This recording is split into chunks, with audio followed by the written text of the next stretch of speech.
Marie-France Bazot, j'ai l'impression qu'on n'a jamais autant parlé de cannabis cette semaine et ça ne En fait que effet, commencer, ça ne hein? fait que commencer. On en a pour 1 an. C'est cette semaine, sur toutes les antennes, le sujet de débat numéro 1 au Canada. La légalisation du cannabis va-t-elle changer nos rapports avec les drogues, enrichir l'État au détriment des contribuables qui devront, eux, payer le prix des abus au niveau des soins de santé, au travail ou sur la route? Bon, c'est une des promesses les plus revendiquées de Justin Trudeau. Il avait parlé de ça abondamment en période électorale. Mais justement, quelle urgence, quels événements, quels incidents l'ont-ils poussé à agir si vite? Probablement, la seule raison qu'on voit, en fait, à vue de nez, c'est probablement juste une manière de paver son Sunny Ways, un passeport pour le paradis des licornes dans l'univers de Justin Trudeau, d'affirmer la coolitude du Canada. La légalisation de la marijuana pourrait devenir, avec les années, une poule aux œufs d'or, un peu comme l'a été l'alcool. Pour le gouvernement, les recettes fiscales de la vente de cannabis en 2018 devraient varier de 418 à 618 millions de dollars, en fonction d'un prix de la marijuana qui serait autour de 9 dollars le gramme. 60 des revenus reviendraient aux provinces, alors que le reste, 40 tomberait dans les coffres du gouvernement central. Jean-Denis Frenchette est le directeur parlementaire du budget à Ottawa. Et effectivement, les gouvernements, c'est pas seulement, il ne faut pas qu'ils taxent trop, ils ne peuvent pas trop taxer. En ce sens qu'il n'y a pas beaucoup d'espace fiscal présentement au début d'un marché de marijuana, de cannabis légal.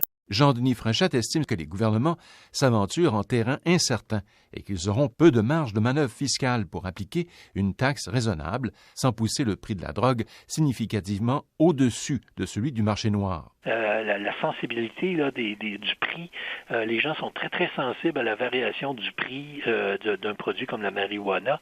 On a des exemples ailleurs. Dans notre modèle, on a démontré que un prix, $1 là, de plus pour le marché légal, comparativement au marché illégal, là, déjà là, la consommation baissait, c'est-à-dire qu'on passait d'une part de consommation de 56% à 35% du marché légal, juste parce que le marché légal coûtait plus cher. Alors, le gouvernement va vite réaliser qu'ils ne peuvent pas jouer beaucoup sur ce marché-là, tant et aussi longtemps que le marché illégal, je dis bien, ne sera pas plus démantelé, etc., puis qu'il sera passé dans le camp du marché légal comme tel.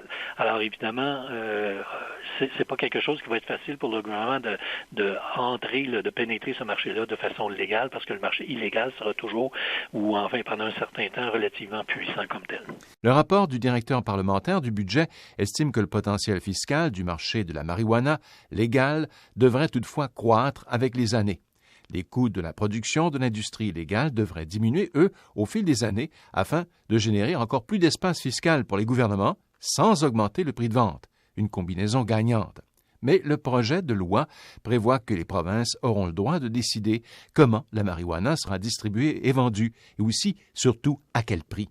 Tout cela pourrait donc faire chavirer un modèle de commercialisation et donc les revenus, s'il y a trop d'écart entre les provinces. Donc, il faut que l'âge soit à peu près la même, l'accès au cannabis soit à peu près la même, que les points de distribution soient similaires, etc. Serge Brochu est directeur scientifique de l'Institut universitaire sur les dépenses à l'Université de Montréal. Le premier ministre Justin Trudeau nous mentionne que c'est pour mieux contrôler et pour enlever les énormes profits que fait le marché criminel. Bon, ben si on veut éliminer ce profit au niveau du marché criminel, ce ne sera pas du jour au lendemain.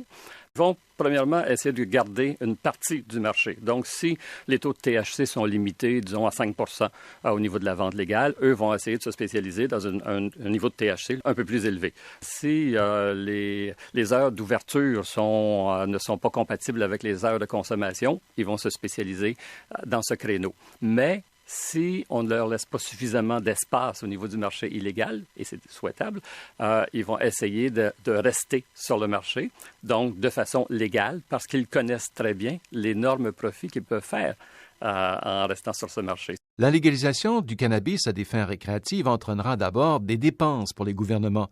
C'est ce qu'affirme la présidente du groupe de travail qui a dû se pencher sur le dossier mandaté par le gouvernement l'an dernier pour faire une révision de toutes les opinions au pays sur la question. Anne McLennan, ancienne ministre libérale de la Santé et de la Justice, affirmait en entrevue à Radio-Canada qu'il faudra financer des campagnes de prévention importantes pour former du personnel aussi dans la foulée de la légalisation. Elle cite l'exemple des États du Colorado et du Washington, qui ont dû absorber de telles dépenses dès le départ. Un reportage de Radio-Canada International.